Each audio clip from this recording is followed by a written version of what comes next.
Nous allons essayer de dire quelques mots sur la mitzvah de cette semaine, qui nous attend, la mitzvah de Oraïta, de Shabbat, de Zachor. Parce qu'effectivement, la mitzvah de Zachor, il y a une singularité. Il ne suffit pas de se mémoriser l'événement, il faut appliquer un effacement. Le Magan Avraham dit que quelqu'un qui écoute à Purim, il va y avoir Amalek, la description donc de Parashat Beshalach, il accomplit la mitzvah de Zachor. Alors le Mishnah Berurah dit non, là-bas il y a marqué juste la description de ce qui s'est passé. Or la mitzvah, c'est ce qui se passe dans Parashat Kitetse, Zachor, Timchet Zecher Amalek. Timchet Zecher, c'est le devoir de l'effacer, de l'éradiquer. Et lorsqu'on ne fait pas, on n'entend pas le devoir de l'éradiquer, alors il manque dans la mitzvah de Zachor. Donc c'est pour ça que en écoutant la paracha de Beshalach à Purim, la mitzvah de Zachor est incomplète, nous dit le Mishnah Berurah. Donc il ressort que la mitzvah de Zachor comprend pas simplement le devoir de se souvenir de ce qu'il a fait, mais de l'éradiquer. Et ce qui, a priori, complique la mitzvah, parce qu'aujourd'hui on ne sait pas cibler Amalek, c'est qui Amalek? Donc il y a une mitzvah de se souvenir pour l'éradiquer. Éradiquer quoi? Qui? Comment? Alors, forcément, c'est qu'il y a une toum'a de Amalek, on va essayer de voir quelle est donc l'erreur que véhicule Amalek et qui des fois nous touche. Et si, tant qu'il n'y a pas eu la Géoula, c'est qu'il y a encore quelque chose de Amalek. Alors voyons. Deux petites questions, très légères. On attribue la venue d'Amalek à la sortie d'Égypte à deux éléments. Chazal disent que le Ham Israël, lorsqu'ils ont eu des difficultés à s'alimenter en eau, ils se sont plaints chez Moshe Rabbeinu. Moshe Rabbeinu a résolu le problème miraculeusement. Et le Ham Israël s'interroge à Yesh Hashem Bekir Benu. Parce qu'ils ont dit, comme le dit Rashi là-bas, Yesh Hashem Bekir Benu, est-ce qu'Hashem est parmi nous? Parce qu'ils ont posé cette question, Amalek est arrivé. Premier élément explicite dans Rashi. Mais Chazal nous dit aussi, Vaïlachem Israël birfidim, Sherafu yedehem min Torah. Parce qu'ils ont un petit peu faibli l'étude de la Torah. Ils étudiaient avec les pieds croisés, ils étudiaient avec. Je n'ai pas pensé à quoi que ce soit. Ils étudiaient avec un certain laxisme. Un certain laxisme. Et donc, ce laxisme a ouvert la brèche à Amalek. Et donc, c'est quoi ce laxisme? Alors, c'est à cause du laxisme dans l'étude de la Torah ou c'est à cause de Hayesh Hashem Bekir Benu? C'est l'un ou l'autre? Ça, c'est après. C'est dans les mêmes plus tard. Plus tard, quand ils sont venus, dès qu'il y a la mort d'Aaron, alors là, Kenan, Knaani, Melech Harad, vous avez raison, mais c'est bien après. C'est juste à la sortie d'Égypte, lorsqu'ils allaient vers Matan Torah, ils sont attaqués. Et donc, on attribue à deux paramètres, deux éléments. Et il faut comprendre quels sont les éléments. Il y a le lien entre les deux. Top. Alors, je vous propose une petite lecture de la Haftarah de cette semaine, très légère, dans laquelle on est stupéfait de voir que Shmuel demande à Shaoul d'éradiquer Amalek, même les animaux. Et puis, finalement, non, il n'éradique pas les animaux. Les animaux sont là. Et le roi Agag, tout à fait. Alors, on est étonné, premièrement, pourquoi il ne tue pas Agag? Et deuxièmement, pourquoi il ne tue pas les animaux? Il veut les offrir en korban. Mais Hachem, pourtant, a dit de tout effacer. En korban, c'est étonnant. Hachem a dit de tout effacer. Alors, on pourrait dire que la façon dont il va effacer, avec laquelle il va effacer, c'est en les offrant en korban. C'est son idée. Mais on voit a priori qu'il y a quelque chose d'assez intriguant dans l'échange entre Shmuel et Shaoul. Parce que dès que Shmuel arrive chez Shaoul, Shaoul l'accueille en lui annonçant Baruch atah Hashem, Hakimoti et Dvar Hashem. Parfait, je fais ce qu'Hashem voulait.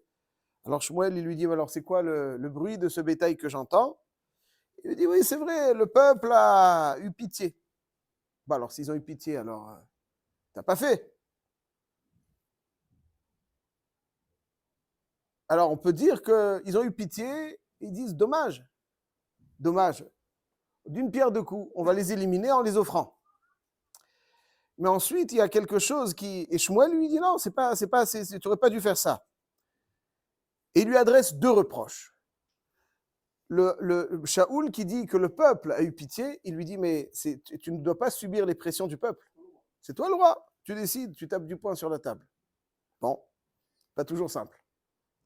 Aval al-Kol Panim, il lui dit que c'est toi qui aurais dû faire ça. Ensuite, Shaoul s'entête, s'acharne et dit, non, j'ai entendu ce qu'Hachem dit, Vavi et Agag, voilà, j'ai amené Agag. Quel rapport avec Agag maintenant? Et Vaikacham, Shalal Tsonuvaka, Reshita Cherem, ils l'ont pris Reshita Cherem. On ne comprend pas. Quel rapport Agag ici? Il dit, j'ai fait la volonté d'Hachem, voilà Agag. En quoi Agag est un paramètre? Là, le victoire, il est. Shmuel, il lui dit, tu n'aurais pas dû les laisser vivantes pour faire les corbanotes. Shaoul, il pensait que oui. Mais après que Shmuel lui ait déjà dit ça, Shaoul, on dirait qu'il apporte un complément d'explication à Shmuel, et il lui dit, Asher Shamati Bekol Hashem, Va'elech Baderech Asher Shelachani Hashem, Vavi et Agag, Va'ikach Ha'am Me'ashalal Tzonuvaka Reshit Achem. Qu'est-ce qu'il veut dire? Alors voilà, je vais vous dire très rapidement ce qu'il veut dire. Parce que comme on l'a dit, a priori, la pashtout, elle est que, c'est dit, on va les éliminer en les offrant, mais il y a trop d'éléments qui indiquent qu'il n'y a pas seulement ça, puisque il dit, voilà, j'ai amené Agag. Quel rapport? Donc quoi? Premièrement. Et deuxièmement, il lui dit, Vaikacham ba'ashalal reshit acherem, lisboach l'Hashem elokecha bagilgal. Quel rapport reshit acherem? Le Oneg Yom Tov, il dit à Yesod. Le Oneg Yom Tov, il dit comme ça. Dans son introduction à son shoot, Oneg Yom Tov, il dit comme ça.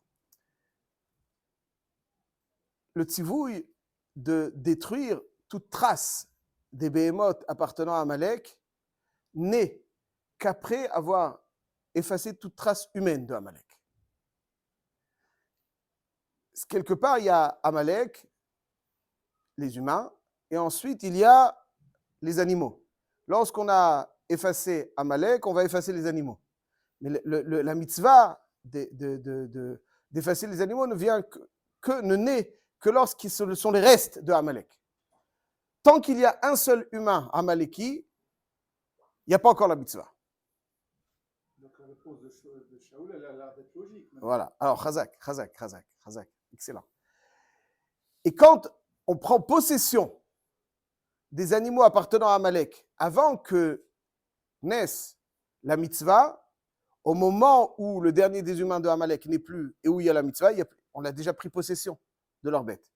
Donc, dis-le en Yom Tov, quand il a amené Agag, pourquoi il a amené Agag? Il l'a laissé vivant parce qu'il voulait montrer que pas tous les Amalekim ont été effacés. Agag, c'est le roi le plus célèbre de Amalek. Donc voilà, il est là. Et donc c'est pour ça qu'il lui dit, quand Shmuel lui dit, mais pourquoi qu'est-ce que j'entends? Il lui dit, qu'est-ce que j'entends? Il lui dit, c'est le peuple qui a eu pitié. Il a eu pitié, et quoi? Pas il a enfreint la volonté d'Hachem en ayant pitié. C'est quoi de pitié? Pitié quoi? Il a fait une combine pour éviter de respecter à la lettre la parole d'Hachem. C'est-à-dire qu'ils vont laisser un Amaleki vivant à la personne de Agag, ils vont prendre possession des animaux, puisque la mitzvah n'est pas en vigueur tant qu'il y a un Amaleki encore vivant, et une fois que Agag sera abattu, les béhémoths nous appartiennent déjà. Donc il n'y a pas la mitzvah. Et donc on aura gagné qu'on va faire des beaux corbanotes. C'est ça qu'il dit. Donc c'est ça qu'il lui dit, c'est pour ça qu'il s'acharne au début. Il lui dit, mais je ne comprends pas pourquoi tu me dis que j'ai enfreint la parole d'Hachem. Shamati bekol Hashem. Vavi et Agag. Vaikacha ba'ashalal tzulvakor reshit acherem. C'est quoi reshit acherem? Le Targum il dit kodam de yachremun. Ça veut dire qu'on a acquis avant la description de Amalek. Et donc nous ne sommes plus concernés, nous n'avons plus, pas enfreint, la parole d'Hachem qui concernant les bêtes n'est en vigueur que lorsque il reste après avoir éliminé Amalek. Voilà, ça c'est la Tana de Shaul. Voilà, parce qu'il dit c'est un Zecher Amalek. Ça veut dire c'est le Amalek et Zecher. Le Zecher, c'est après effacer toutes les traces, comme si on nettoie quelque chose et après on nettoie ses traces. Comme ça, il dit là, on est Yom Tov. Ça, c'est la chita du Oneg Yom Tov. Comme ça, il explique la raison pour laquelle, donc ce qu'il argumente Shaoul. Et là, il y a quelque chose qui se passe. C'est qu'en réalité, l'erreur, Shmuel, il a très bien compris ce qu'il lui dit. Il lui dit, ok, j'ai compris. Mais Achefetz l'Hashem be'olot u'zvachim mishmoa bekol Hashem.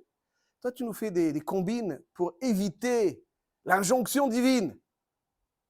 Mais ce qu'Hachem préfère au-dessus de tout, plus que tout, c'est faire avec Tmimout, ce qu'il lui demande, sans qu'on fasse des combines pour paraître. Le meilleur korban, c'est de briser son cœur face à Hachem. C'est-à-dire apporter sa touche personnelle et s'arranger avec la parole d'Hachem, c'est pas ce qu'Hachem souhaite. C'est-à-dire que quelque part, tu dois être mitbatel au tzivouy Hachem. Tu ne peux pas faire des cheshbonot. Comment je vais pouvoir ne pas être en confrontation avec la parole d'Hachem? Tu dois la faire. Oui, eh bien quand même. Chotch. C'est exactement Paul le Victoire. Le meilleur korban, c'est le cœur brisé. Il n'y a rien de plus complet qu'un cœur brisé. Il n'y a rien de plus entier qu'un cœur brisé. Ils ont eu une autre logique, mais au final, pour arriver au même but, à savoir de faire le rachat d'Akadosh. Oui, mais Hachem, il ne lui a pas dit ça. Hachem lui a dit d'effacer toute trace. C'est-à-dire, toi, tu effaces pas toute trace. Tu prends. Ils ont eu un raisonnement qui est logique et qui est juste. Oui, mais c'est pas. Oui, non. Alors, il y a deux formes de justesse. Il y a la justesse à la rik, et il y a la justesse de faire ce qu'Hachem dit sans être mitrakem. Parce que Hachem, lui, ce qu'il veut, c'est que tu tues Agag, ça veut dire sa volonté, ça veut dire que tu dois respecter. Hachem, il a dit d'effacer les béhémotes. Il n'a pas dit, laisse un, prends les béhémotes, amène en korban. Il l'aurait dit. Il n'a pas dit ça. Il a dit efface toute trace. Efface toute trace. Moi, je fais une combine. Oui, il a dit d'effacer toute trace que lorsqu'on a tué tous les Amalekim. Moi, je ne vais pas tuer tous les Amalekim. Je vais prendre possession. Hachem, il n'a pas dit d'amener en korban. Hachem, il t'a dit d'effacer toute trace. C'est-à-dire que tu tues tous les humains d'Amalek, ensuite les béhémotes. C'est ça qu'il a dit. Il n'a pas dit laisse un, prends possession. Ça, c'est les combines. Et nous, on n'aime pas les combines. Enfin, Shmuel. Hachem n'aime pas les combines. C'est-à-dire tu dois faire la volonté d'Hachem telle qu'est avec il a Yashrut et la Tmimout. Ils auraient pu les garder grâce à leur combine. Ouais, ils n'auraient pas été blâmés. On n'aime pas les combines. C'est ça le Yesod. Eh bien, on n'aime pas les combines. On n'aime pas les combines. Mais pourquoi il a besoin de faire ça? Tu offres, hein, c'est ça le vort. Le plus beau cadeau qu'on peut offrir à Hachem, c'est faire sa volonté. Parce qu'en fait, il y a ne pas enfreindre sa parole et faire ce qu'il veut. Et ce qu'il veut, c'est ne pas apporter de touche personnelle dans le sens, c'est-à-dire pour éviter ce qu'il dit. Ah, c'est bon, je vais faire ma sauce. C'est pas ce qu'Hachem il veut. Hachem il veut qu'on fasse tel qu'il a dit. Qu'est-ce qu'il a dit? Tibchet et zecher Amalek. Il te dit pas Tibchet chutz be'echad, tikne ta be'emot et après tizbach. Non, c'est pas ce qu'il a dit. Ça c'est des combines. Or, ce qu'Hachem veut, c'est ça. Après, parce que, allez, depuis le début de l'Haftara, en fait, il faut ça, l'Haftara, ouais, du Pérec, c'est l'Haftara de cette semaine. Il y a marqué que Shaoul, il vient chez le Knizi. Ouais, il va simuler un combat territorial. Marqué, quand Shaoul va yifkedem batlaim, etc., va yavo Shaoul adir Amalek, va yarev banahal. Va yarev banahal. Et il leur dit, Okini, relechusuru, redou mitor Amaleki. C'est-à-dire, va yarev banahal, et le Malbim, il dit là-bas, que Rav banahal, c'est-à-dire que Shaoul, ça ne lui plaisait pas de venir et de casser la figure à Amalek. Lui va qu'est-ce qu'ils t'ont fait? Il veut une conquête, il veut une guerre de conquête. Donc il simule une guerre de conquête. Alors, ce que le Malbim dit, c'est pas moi. Ce qu'on voit, en tout cas, c'est qu'il y a quelque part une touche de noblesse qui caractérise Shaoul dans son initiative. Je ne veux pas Stam faire la guerre. Il faut simuler une guerre territoriale. Hein? Non, il dit Vayarev Banachal surtout. Là, il y a Vayarev Banachal. Il a qu'à revenir, il dit bah voilà, il campe et il fait ce qu'il doit faire. Shaoul, il a quelque chose de très. Il faut que les choses soient belles. Il était très beau. Il faut que les choses soient belles. Il faut que la guerre soit une guerre. On va simuler un conflit territorial. Conflit territorial ou bien une guerre de conquête plutôt. Ça, c'est Shaoul, comme ça il dit le Malbim. Donc c'est encore une combine. Voilà, ça s'inscrit, juste, on voit que Shaoul, et puis tuer les bêtes. Franchement, voilà, il est dans sa logique. Voilà, il est dans sa logique. Et tuer les bêtes, c'est franchement du gâchis. C'est du gâchis. Il vaut mieux les offrir en korban. C'est mieux utilisé. Et non. Et non. C'est pas ce qu'Hachem veut. Hachem, il veut pas que tu fasses des cheshbonot de gâchis. Comment justifier cette guerre, etc. Oui, excellent. Ils sont trompés. Excellent. Tout à fait. Ils sont trompés. Oui, mais eux, ils pensent que faire des combines, c'est aussi la volonté d'Hachem. Hachem, il te donne des injonctions, puis alors tu t'arranges avec. Oui, en fait, dans la vie, il y a deux façons de vivre. Il y en a qui s'arrangent avec la halakha, il y en a qui s'arrangent avec la halakha. C'est-à-dire qu'ils vont faire des combines sans arrêt pour faire des grammas et des trucs. Ils s'arrangent avec la halakha, mais ils ne sont pas dans l'esprit de la halakha. Et ce qu'Hachem veut, c'est être dans l'esprit. Parce que quand on a une touche personnelle, alors en général, on s'arrange. On veut faire ce qu'on veut. Maintenant, j'ai envie de faire ce que je veux. Il y a la halakha qui me dit autre chose. Et comment on va régler ce conflit d'intérêt? Ben alors, je vais m'arranger. T'en fais pas. J'ai envie de faire plein de choses, Shabbat. Dit que non. Bon, alors on va s'arranger. D'accord. Il y a plein, tout c'est comme ça. Ce qu'Hachem, ça veut dire, mais ça, c'est quand tu as une envie personnelle. Et tu t'arranges avec la halakha. Ce qu'Hachem, il veut, c'est que ton aser etzoncha kiretzono. C'est que tu veuilles ce que lui veut. Il n'y a pas de touche de noblesse et de simulation pour paraître plus clair.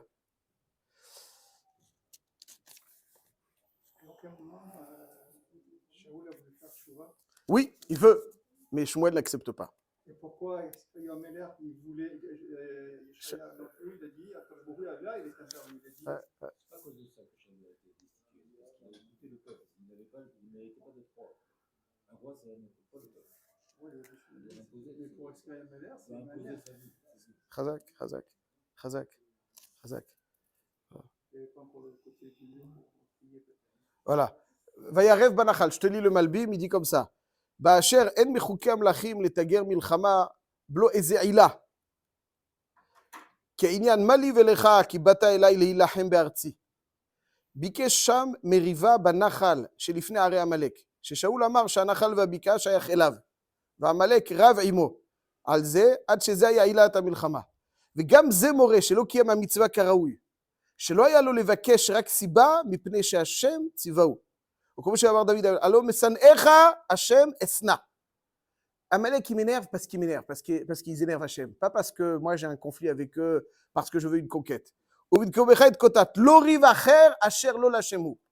a mêlé quelque chose de personnel. Et on voit qu'il mêle quelque chose de personnel. Ça paraît plus. Il a besoin de... Si. Bien sûr que c'est oui personnel. C'est-à-dire, c'est une touche personnelle. C'est-à-dire, le personnel, il est que tu n'as pas envie de gâcher. Tu vois ce que ça veut dire? Quand tu offres un korban, tu ne gâches pas. Quand tu tues, tu gâches.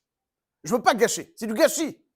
Donc là, on va faire une combine pour amener un korban. Et ça, avoir le sentiment que faire la mitzvah d'Hachem, c'est un gâchis, et donc tu t'arranges, ça, c'est pas bon. Ça, c'est pas bon. Ça, c'est le ritzon Hachem. Donc, on peut parler très longtemps de ça, donc je dis, ça c'est le Shaoul. Et quelque part, Amalek, le grand problème, c'est ce qui est marqué dans le Midrash, l'etztake, c'est Amalek. Amalek, c'est la letzanout. Ça veut dire, Amalek, c'est tout, il désacralise tout ce qui est important. Tout ce qui est important, ça veut dire que il n'y a rien de sacré. Ça veut dire que, à chaque fois, tout au long de l'histoire, c'est ça, Amalek. Il n'est pas impressionné par Kriyat Yamsouf. Kriyat Yamsouf est marqué Shamoa Mimir, Gazoun, Chila Chaziosh Pelachet, Azivalo, Loufedom, tout le monde tremble. Lui dit, vous tremblez exactement de quoi? Vous êtes impressionné par quoi? Velo Yare Elokim. Il est impressionné par rien. Il vient, derrière, juste pour montrer qu'il est impressionné, pour refroidir. Il y a un conflit territorial? Rien. On est derrière. Il n'y a rien. Lui, tout simplement, il veut refroidir. C'est quoi l'objectif? Pourquoi il vient de nous attaquer? C'est ce qu'on lui a fait. On lui a fait qu'il veut piller quelque chose? Non. Il veut conquérir une terre, on est dans le désert. Qu'est-ce que tu veux? Mais qu'est-ce que tu veux? Ce que je veux, ce qu'il veut, c'est refroidir. Parce qu'il dit qu'il voit que quelqu'un est impressionné par Hachem, ou par de la Kedusha, lui, il n'aime pas ça. Il va tout faire, et c'est l'objectif, refroidir. Ne pas qu'il y ait d'engouement vers les choses de Kedusha, ne pas qu'il y ait désacralisation, réduire toutes les grandes choses et les tourner en dérision. Ça ne vaut pas le coup, franchement, d'impressionner par ce genre de choses. Ça, c'est le drame de Amalek. Et ça, quelque part, c'est Hayesh Hashem Bekirbenu. Hayesh Hashem Bekirbenu, ça veut dire que l'âme Israël n'a pas assez pris conscience de son importance aux yeux d'Hachem. Parce qu'ils avaient l'impression que quand il y a Moshe, c'est quoi Hayesh Hashem Bekirbenu? Ils rigolent ou ils plaisantent? Ils viennent de voir Moshe qui fait jaillir de l'eau de la roche et il dit, il est là ou il est où Hachem? Ils viennent de sortir d'Égypte, les eaux se sont fendues devant eux. Ça veut dire quoi Hayesh Hashem Bekirbenu? Il dit le Nazi, c'est-à-dire, ok, quand il y a Moshe, c'est normal, quand il y a Moshe, lui, il fait des choses, mais à la teva. Mais quand nous, on est là, sans Moshe, est-ce que véritablement Hachem, on l'intéresse, on est attrayant, il intervient, on est l'objet de sa bienveillance, est-ce qu'il nous guide, il nous oriente? Ayesh Hachem Bekirbenu, à nous. Pour le Léati, il a fait un... Oui, ça veut dire, ils sont dans le désert, ils ont soif. Ils ont soif, ils n'ont rien à boire. Il n'y a rien à boire. Pour l'instant, il n'y a rien à boire. Qui est-ce qui va les sortir du pétrin? C'est Moshe. Bah alors, attends, nous, on ne vaut rien, quoi. Tant que s'il n'y a pas Moshe, on est cuit. On est cuit. Parce qu'on voit qu'on ne s'arrange pas. On est cuit. C'est ça qui les inquiétait. Et en fait, qu'est-ce qui se passe? Moshe, il va dire à Yehoshua, qui rapporte Yehoshua, c'est toi le guide, c'est toi le roi, vas-y. C'est toi qui dois aller en guerre. C'est toi, Bechar Lecha Nashim. Parce que Yehoshua, c'est Derech HaTeva. Il voulait leur montrer que Kasher Yarim Moshe et Yado, Vegavar Israël. Vechiyadav shel Moshe osot milchama, et la bisman Israël mishabdim et mistaklim kabema mishabdim et liban viyam shabrim. Il voulait que, on voit que Hachem, oui, il a une bienveillance vers nous. Regardez, moi je suis pas là, juste vous priez, vous verrez que tout sera correctement orienté. C'est pour ça qu'il a choisi Davka Yehoshua. Donc oui, Hachem Bekir Bechem. Et quand on sent qu'on n'est pas sujet suffisamment à la bienveillance d'Hachem, inéluctablement, on n'apprécie pas chaque action qu'on fait. Parce que quelque part dans l'inconscient, on se dit franchement, si j'étudie maintenant 1 minute en plus ou en moins, ça va vraiment changer quelque chose au cours de l'histoire. Moi, le petit, mon étude va changer quelque chose. La minute ou l'heure que je vais étudier, ça va changer quelque chose. Faut pas, soyons réalistes. Ça, c'est la litzanout. La litzanout, c'est réduire l'importance, l'impact des choses. Et c'est Hayesh Hashem Bekirbenu, Refidim, tout ça. C'est-à-dire quand Hashem, il n'est pas bienveillant à mon égard, ok, bah alors ça va, je fais ce que je dois faire pour ne pas. Ça, je suis pas. Mais si tu sens qu'Hachem Bekirbenu, qu'il t'observe, il est à l'affût de chacune, alors tu prends conscience de ton importance, à toi, de l'importance de chaque instant. Et à chaque fois qu'il y a une letzanout, où il y a une manque de confiance en notre importance aux yeux d'Hachem, de conscience de notre importance aux yeux d'Hachem, où Hachem est bienveillant, quoi qu'on fasse, tout de suite Amalek pointe son nez. Tout au long de l'histoire, on en parlait, c'est exactement ce qui s'est passé à Purim. Non, ça c'est le yesod aussi dans l'Haftarah. C'est-à-dire que Shaoul ne peut pas venir à bout de Amalek parce qu'il n'a pas assez la chashivut à son niveau immense. On ne peut même pas parler de Shaoul. Mais ce qui a marqué dans le texte pour nous, c'est que dans ce niveau immense, il n'a pas assez la chashivut de son statut de roi. Il subit les pressions du peuple qui dit pourra se gâcher. Alors il dit, vous avez raison, mes chers compatriotes, c'est dommage de gâcher. Je vais vous trouver une combine, tout va bien. Non. Ça veut dire, toi d'abord, tu dois t'imposer et tu dois avoir conscience que le Ratzon Hashem, c'est ça qui est, il n'y a rien de plus important. Il n'y a pas, ne pas rentrer en confrontation, s'arranger avec sa sivouille. C'est ne pas assez apprécier, considérer la parole d'Hachem. C'est-à-dire que la parole d'Hachem, il ne faut simplement pas l'enfreindre, c'est la réduire. La parole d'Hachem, elle doit transformer notre volonté. Elle doit transformer, nous devons adhérer à cette volonté, parce qu'elle fait partie de notre essence profonde. Et ça, un petit peu, c'est une forme de l'étzanout à un tout petit niveau. Donc, quelqu'un qui n'a pas toute la conscience du sacré, de l'être, de la parole d'Hachem, il ne peut pas venir à bout de Amalek. Il ne peut pas venir à bout d'Amalek. Amalek, c'est ça, c'est la l'étzanout. Donc, c'est pour ça, quelque part, qu'il fallait David Ameler, qui, lui, va faire ce qu'il va faire. Et voilà, donc après, on commence une autre histoire. Hazakou.